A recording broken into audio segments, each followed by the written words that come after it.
Sabe, por décadas a gente se acostumou a olhar para o Chile como uma espécie de exceção na América do Sul, né? A ilha de estabilidade. Exato.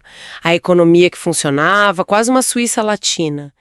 E, de repente, esse mesmo país elege um presidente com uma plataforma de tolerância zero, prometendo mega prisões. É um giro de 180 graus. Total. A grande questão que os nossos materiais levantam é como? Como isso aconteceu?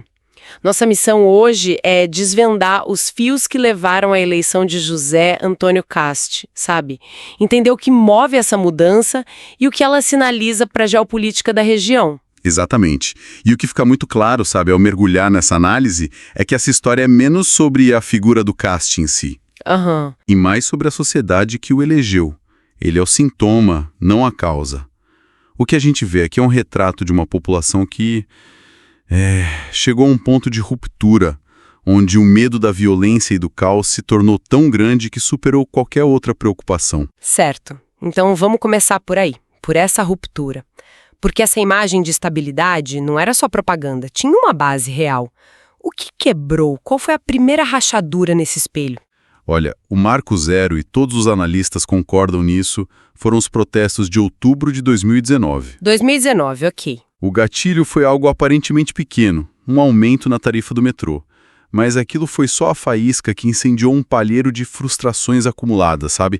Desigualdade, custo de vida. Entendi. Só que o que começou como um protesto social legítimo descambou para uma violência que o Chile não via há muito tempo. E não foi algo pontual, né? As imagens que rodaram o mundo na época eram impressionantes. Exato.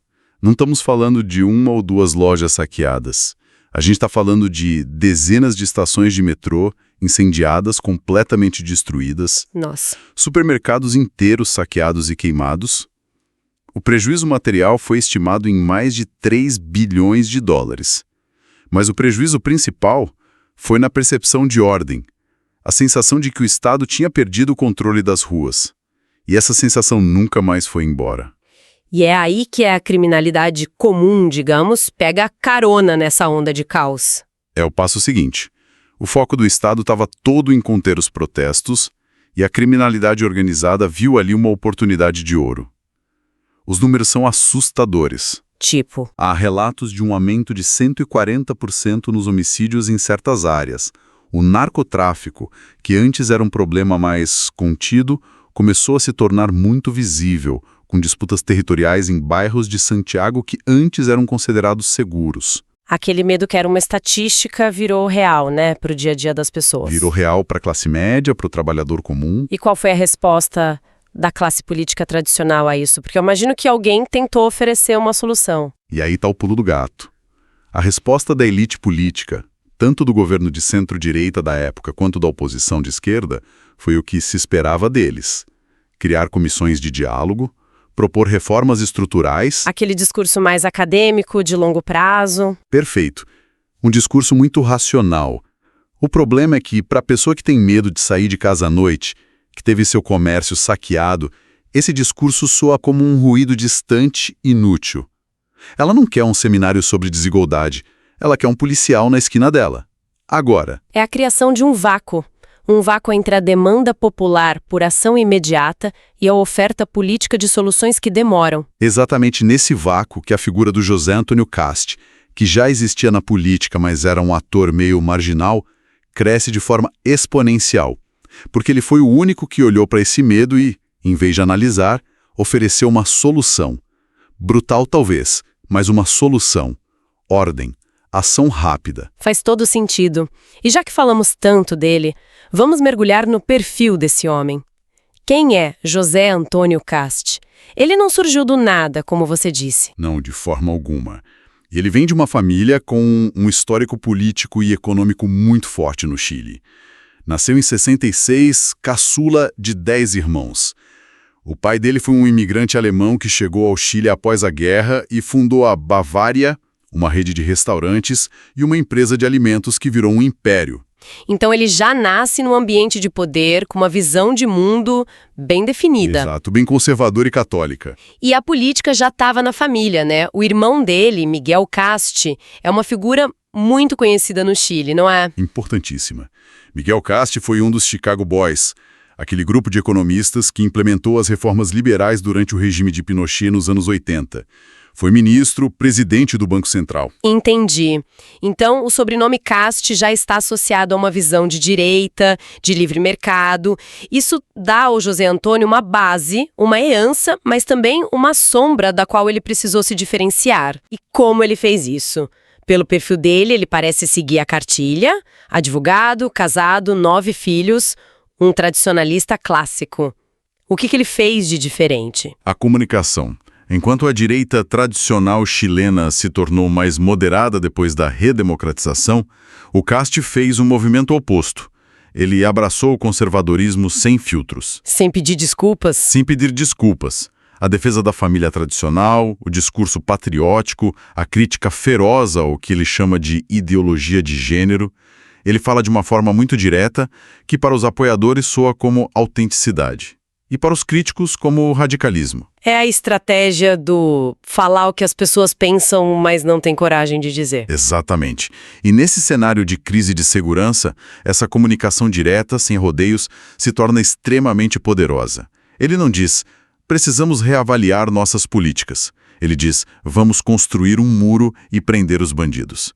É simples, é direto. E é exatamente o que muita gente queria ouvir. Exato. E essa estratégia o conecta a outras figuras no cenário internacional. A comparação com o Bolsonaro aqui no Brasil é quase onipresente nos materiais. Por que essa conexão é tão forte? A semelhança no estilo e na estratégia é gritante. Ambos vieram de dentro do sistema, mas construíram uma imagem de outsider. De anti-establishment. Isso. Ambos focam suas críticas na imprensa, no judiciário. Cast, por exemplo, defendeu publicamente o Bolsonaro várias vezes, dizendo que ele era vítima de ativismo judicial. Ele não esconde essa admiração. Quando Trump venceu em 2024, Cast celebrou como uma vitória do mundo livre. Ele se vê como parte de um movimento. E essa rede vai além das Américas, né?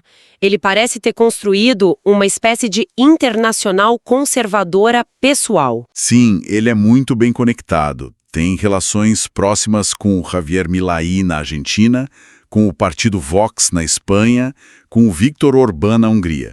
Mas a conexão mais emblemática e que virou promessa de campanha é com o Nayib Bukele, de El Salvador. Pera, ele visitou as megaprisões do Bukele pessoalmente? Pessoalmente. Isso é mais do que só inspiração, é quase uma peregrinação política. Exatamente. Ele foi até El Salvador, visitou o Secote, aquela megaprisão de segurança máxima, e voltou para o Chile dizendo, é isso que vamos fazer aqui.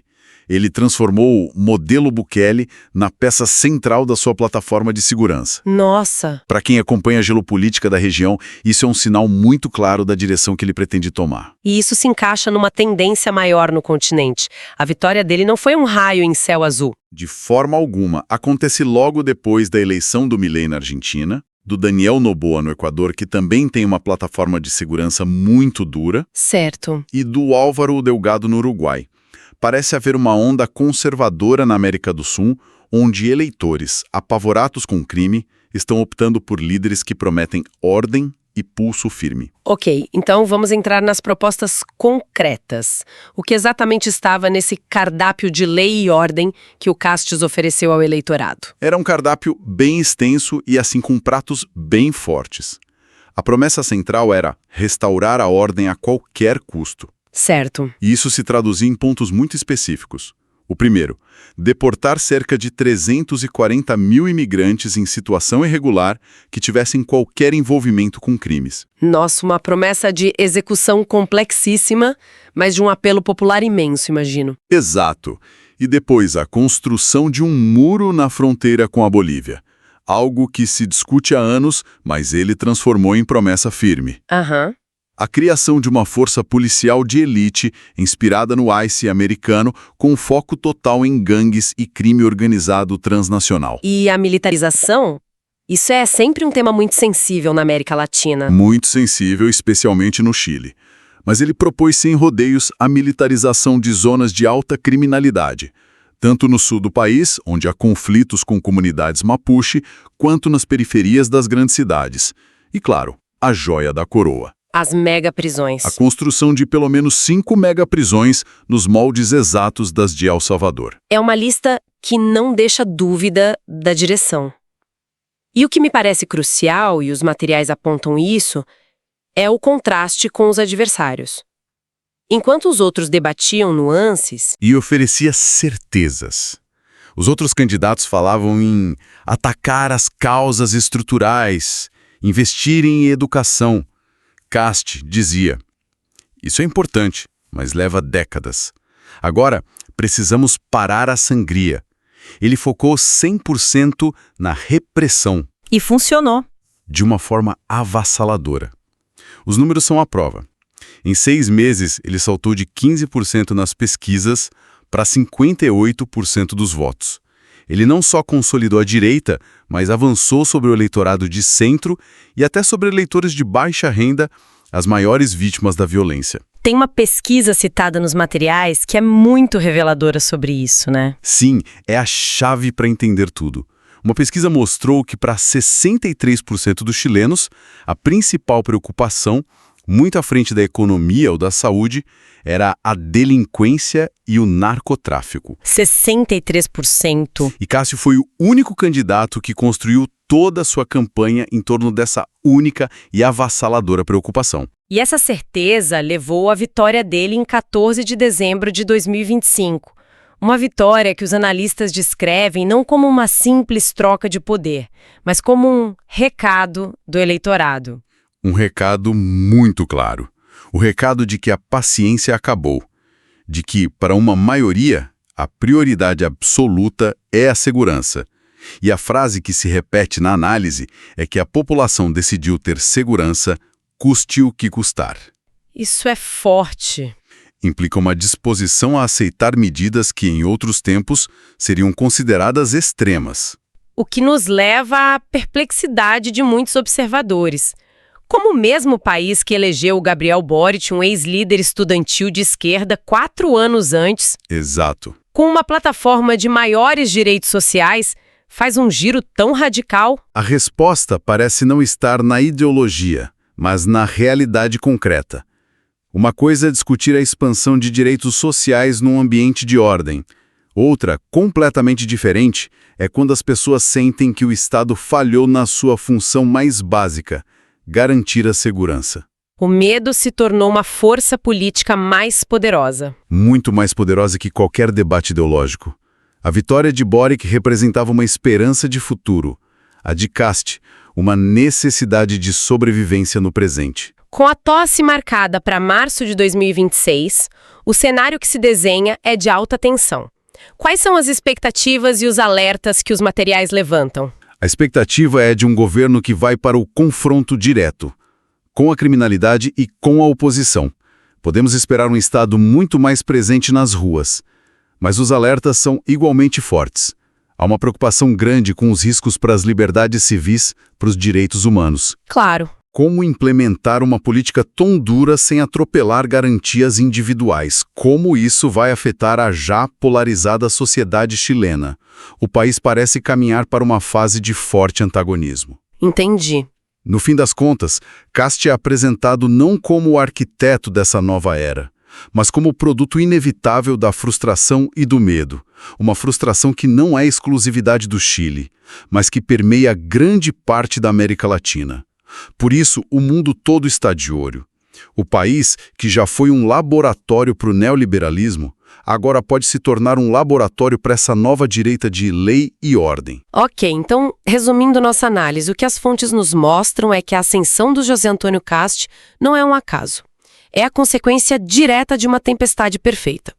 Uma crise social que quebrou a percepção de ordem, um vácuo de resposta da política tradicional e uma figura que soube capitalizar o medo, a principal força motriz do voto, com uma plataforma controversa, mas inegavelmente clara e decisiva. Exato. E o caso chileno se torna assim um estudo quase obrigatório para quem quer entender as tensões do nosso tempo.